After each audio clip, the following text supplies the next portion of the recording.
Hi friends, welcome to Hema saris. చూడండి, ఈరోజు మనం ఇలా పాతగా ఉన్నటువంటి శారీని కొత్త చీరలాగా ఎలా మార్చాలో చూపిస్తాను. మీరు చూస్తున్నటువంటి శారీ పాతదనమాట. దాన్ని నేను ఈ రకంగా డిజైన్ చేశాను. చూడండి ఎంత మంచి లుక్ వచ్చేసిందో. ఇలా మీరు కూడా రెడీ చేసుకోవాలంటే నేను చెప్పినట్టు చేయండి. నీట్గా మీకు డిజైన్ వస్తుంది. కలర్ కాంబినేషన్ కూడా చాలా బాగుంటుంది. చూడండి, ఇది పాత చీర అనమాట. ఇలా మనం కొత్తగా డిజైన్ చేయాలి అనుకున్నాము. ఇలా మనం ఏ డిజైన్ అయినా రెడీ చేసుకోవచ్చండి. నేనైతే ఇప్పుడు సీతాఫల్ డిజైన్ నేను మీకు రెడీ చేసి చూపిస్తున్నాను. మన ఇంట్లో కలర్ పోయినటువంటి శారీస్ చాలా ఉంటుంటాయండి. అయితే మనం చేసే కలర్స్ మాత్రం కాటన్‌కి, జార్జెట్స్‌కి మాత్రమే పనికొస్తాయి. కాటన్ శారీ ఏదైనా కలర్ పోయి ఉంటే మీకు చూడండి ఇలా లైట్‌గా అయిపోయింది శారీ అంతా. బాందిని డిజైన్‌లో ఇది లైట్‌గా అయిపోయిందనమాట శారీ. దీన్ని డై చేయమని చెప్పేసి నాకు ఒక కస్టమర్ ఇచ్చారను. దాన్ని నేను కొత్తగా ఎలా రెడీ చేస్తానో చూడండి. చూడండి, ఈ శారీని ఈ శారీలాగా మనం రెడీ చేసుకోవాలి. అది ఎలానో చూసేద్దామా మరి మనం? ఓకే. చూడండి, ముందుగా మనం డై చేయాలంటే, మనం డిజైన్ కట్టుకోవాలన్నా, డై చేయాలన్నా ముందుగా మనం తడపాలన్నమాట శారీని. బాగా తడుపుకొని వీలైతే దానికి స్టార్చ్ ఉందనుకోండి, కొంచెం సేపు ఒక 5 మినిట్స్ అందులో నానబెట్టేసి, అప్పుడు గానీ మీరు డై చేస్తే నీట్‌గా వచ్చేస్తది. లేకపోతే గంజి అనేది శారీకి ఉంటే మనకి బాగా కలర్ అనేది బాగా అంటుకోదనమాట. చూడండి, నేను బాగా తడిపి పిండేశాను. మీరు డిజైన్ కట్టుకోవడం కోసం చూడండి ఇలాంటి రబ్బర్‌ని కొన్నిటిని తీసుకోండి. ఇలాంటి రబ్బర్‌లుంటే మనకి ఈ సీతాఫల్ డిజైన్ అనేది నీట్‌గా వస్తది. చూడండి, లైట్‌గా ఉంది కదా కలరు. మనం దీనికి ఇప్పుడు డిజైన్ కట్టేసుకుందాము. ఇప్పుడు నేను కట్టే డిజైన్‌ని సీతాఫల్ డిజైన్ అంటారనమాట. ఈ సీతాఫల్ డిజైన్‌లోనే మనకి చాలా డిజైన్స్ వస్తాయండి. మనం కట్టే విధానాన్ని బట్టి మనకి డిజైన్ అనేది వస్తది. నేనైతే మీకు ప్రస్తుతానికి ఒక డిజైన్ చూపిస్తాను. చూడండి, నేను ఎలా అయితే 4 మడతల మీద నేను చీర తీసుకున్నానండి. దాన్ని నేను ఇలా దగ్గరగా మడుస్తున్నాననమాట. నేను ఎలా అయితే మడిచానో అలా మడుచుకోండి మీరు కూడా. ఇలా మడిచినటువంటి శారీకి ఇలా రబ్బర్ బ్యాండ్లు ఉంటాయండి. షాప్‌లో మనకు దొరుకుతాయి అన్నమాట. ఇవి కొంచెం పెద్దయి రబ్బర్ బ్యాండ్లు, మనం శారీకి పెట్టాలి కాబట్టి కొంచెం పెద్దవి రబ్బర్ బ్యాండ్లు తెచ్చుకోవాలి. చూడండి, ఇలా రబ్బర్ బ్యాండ్‌ని మనం శారీ అంతా ఇలా పెట్టేసుకొని గట్టిగా ఇలా ఒత్తుకోవాలన్నమాట. చుట్టూ 4 వైపులా మొత్తం రౌండ్‌గా వచ్చేటట్టు మనం ఈ శారీని ఈ రబ్బర్ బ్యాండ్ తోటి కవర్ చేయాలి. చూడండి, ఇలా మనం నీట్‌గా రబ్బర్ బ్యాండ్‌లని ముందుగా టైట్‌గా పెట్టేసుకోవాలి.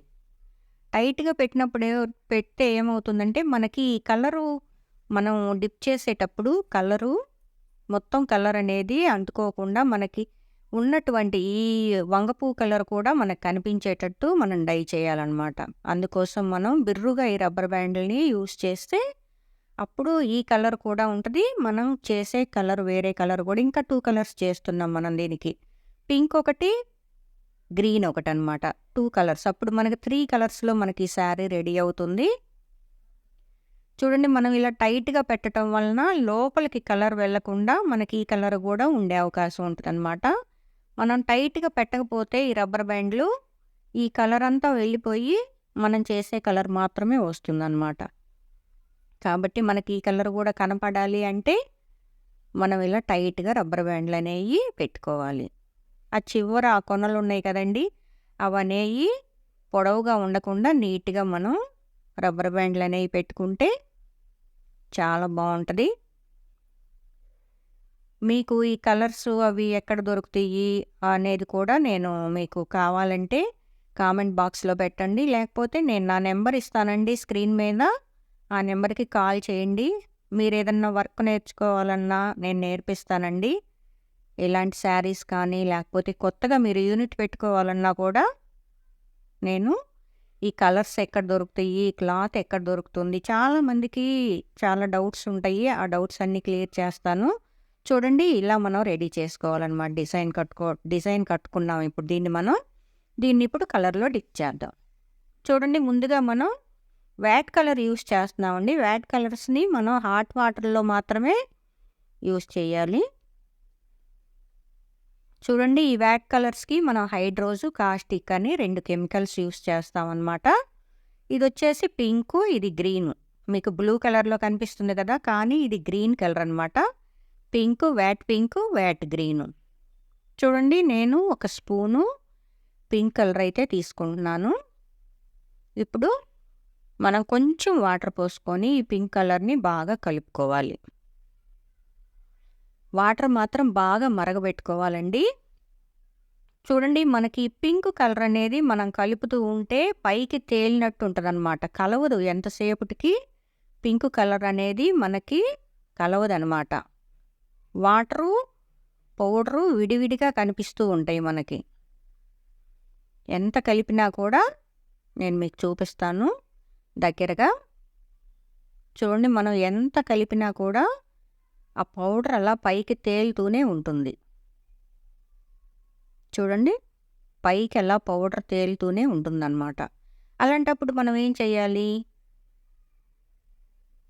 చూడండి పైకి అలా తేలుతూ ఉంటే కలర్ మనకి ఎలా కలుస్తుంది? కాబట్టి నేను కొంచెం సర్ఫ్ యూస్ చేస్తున్నాను. సర్ఫ్ మనం బట్టలకు వాడే సర్ఫ్ ఉంటుంది కదా! ఆ సర్ఫ్ వేసి మనం దీన్ని కలుపుకుంటే మనకు బాగా కలుస్తుంది చూడండి. చూడండి నేను సర్ఫ్ వేయగానే కలర్ అనేది ఎంత చక్కగా కలిసిపోతుందో. అలా కొంచెం కానీ మనం ఈ పింక్ కలర్‌లో సర్ఫ్ అనేది యూస్ చేయటం వల్ల కలర్ అనేది బాగా కలుస్తుందనమాట. అలా బాగా కలుపుకున్న తర్వాత కలర్‌ని ఇప్పుడు మనం ఎంత కలర్ అయితే తీసుకున్నామో అంత కాస్టిక్ సోడా అంటారు దీన్ని. ఈ కాస్టిక్ సోడా సేమ్ అదే క్వాంటిటీలో మనం తీసుకోవాల్సి ఉంటుంది. అలానే హైడ్రోస్ కూడా మనం ఎంతైతే కలర్ తీసుకున్నామో అంత హైడ్రోసు మనం తీసుకుంటే సరిపోతుంది. చూడండి ఒక స్పూన్ కలర్ తీసుకున్నాం, ఒక స్పూన్ కాస్టిక్, ఒక స్పూన్ హైడ్రోస్ అన్నమాట. ఈ వ్యాట్ కలర్స్‌లో ఈ 2 కెమికల్స్ మనం యూస్ చేస్తాము. చూడండి ఇప్పుడు కలర్ మీకు పింక్ కలర్‌లో కనిపించట్లేదు కదా! కానీ ఇది వ్యాట్ పింక్ అన్నమాట. చాలా మంచి కలర్ వస్తుందండి. ఈ వ్యాట్ పింక్ చేసేటప్పుడు కొంచెం జాగ్రత్తగా కలర్ అనేది కలుపుకోవాలి మనం.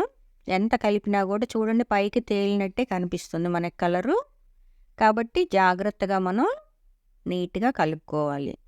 బాగా కలిసిన తర్వాత మనం కొంచెం వాటర్ పోసుకొని మనకి డిప్ చేయాలంటే మనకి కొంచెం క్వాంటిటీ ఎక్కువ కావాలి కాబట్టి కొంచెం హాట్ వాటర్ మళ్ళీ కలుపుకున్నాం అనమాట అందులో. ఇప్పుడు చూడండి మనం డిజైన్ కట్టి పక్కన పెట్టుకున్నాం కదా! దాని మీద ఈ వాటర్‌ని మనం ఈ గరిటెతోటి ఒకవైపు మొత్తం ఈ పింక్ కలర్ వాటర్‌ని మనం పోసేసుకుందాము. మనం హాట్ వాటర్‌లో ఈ వ్యాట్ కలర్స్ డిప్ చేయాలంటే గ్లౌజెస్ కావాలండి. మీ దగ్గర గ్లౌజెస్ లేవు, కానీ మీకు డిజైన్స్ చేయాలని ఇంట్రెస్ట్‌గా ఉంది. అలాంటప్పుడు ఎలా చేయాలి? నేను చెప్పినట్టు ఈ రకంగా చేయండి. మీకు గ్లౌజెస్ లేకపోయినా మీకు డిజైన్ నీట్‌గా వచ్చేస్తది.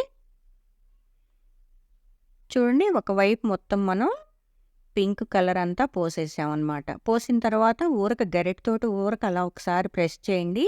ఎందుకంటే ఆ కలర్ అనేది లోపలికి కొంచెం వెళ్తే మనకి అంతా శారీ మొత్తం బాగా డిప్ అవుతుందన్నమాట. చూడండి ఇప్పుడు నేను గ్రీన్ కలర్ తీసుకున్నాను.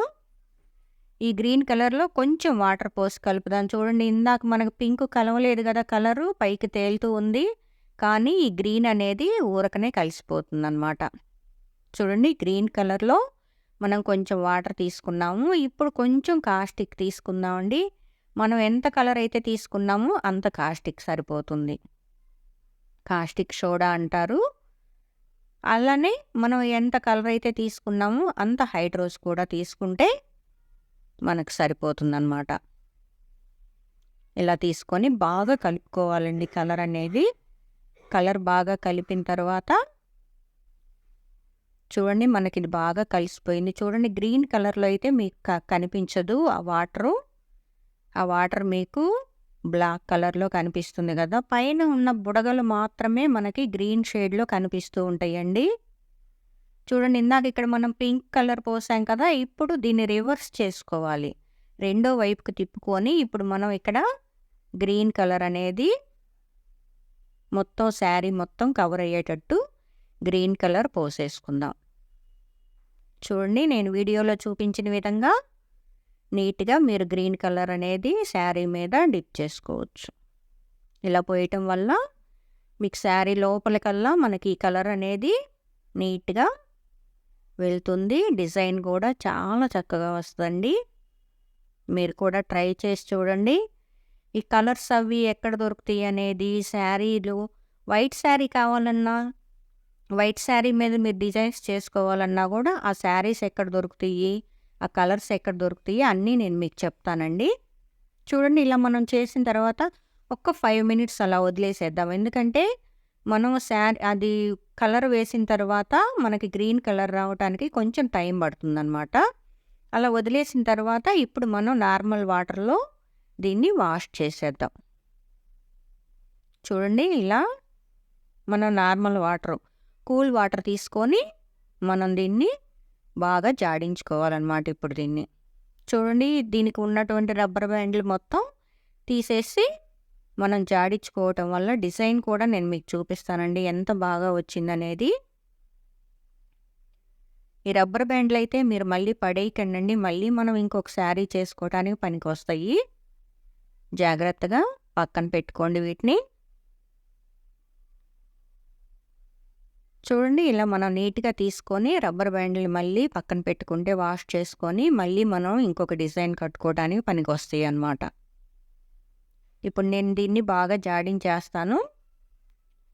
జాడించిన తర్వాత మీరు డిజైన్ చూడండి ఎంత బాగా వచ్చిందంటే. చూడండి, మనం బాగా 2-3 సార్లు ఈ నార్మల్ వాటర్లో మనం జాడించుకోవాలి. ఆ కలర్ అనేది మనకి అంతా ఇక్కడే పోయేటట్టు మనం వాష్ చేయాలండి దీన్ని. చూడండి, మనం బాగా జాడించుకున్న తర్వాత డిజైన్ అనేది ఎలా వచ్చిందో. ఆ 2 కలర్స్ మనం పింకు గ్రీను యూస్ చేసాం కదా, ఆ వైలెట్ కలర్ కూడా మనం ఇందాక పెట్టినప్పుడు ఉన్నటువంటి వైలెట్ కలర్ కూడా చూడండి ఎంత నీట్గా ఎంత నైస్గా ఉందో శారీ. మనం ఇందాక చూసాం పాత చీర ఎలా ఉందో. ఇప్పుడు చూడండి, ఇది పళ్ళు. పళ్ళు కావాలంటే మనం వేరే డిజైన్ అయినా కట్టుకోవచ్చండి. అది నేను ఇంకొక వీడియోలో చూపిస్తాను. చూడండి, మనకు శారీ మొత్తం ఎంత చక్కగా డిజైన్ వచ్చేసిందో. మీరు కూడా మీ శారీ ఇలా రెడీ చేసుకోవాలి అంటే కామెంట్ బాక్స్లో పెట్టండి, లేకపోతే నేను ఫోన్ నెంబర్ ఇస్తాను, ఆ నెంబర్కైనా కాల్ చేయండి. నేను మీకు నీట్గా ఎక్స్ప్లెయిన్ చేస్తాను. చూడండి, ఇందాక మనకి ఈ కలర్లో ఉంది శారీ, తర్వాత మనం పింక్ కలర్ చేసాము, వంగపూ కలర్లో ఉన్న శారీని మనం ఇలా డిజైన్ చేసామన్నమాట. పింక్ కలర్ తోటి గ్రీన్ కలర్ తోటి. చూడండి ఎంత డార్క్గా ఎంత నీట్గా కొత్త చీరలాగా రెడీ అయిపోయింది కదా. నా వీడియో మీకు నచ్చినట్టయితే లైక్ చేయండి, షేర్ చేయండి, నా ఛానల్ని సబ్స్క్రైబ్ చేసుకోండి. Okay, thank you.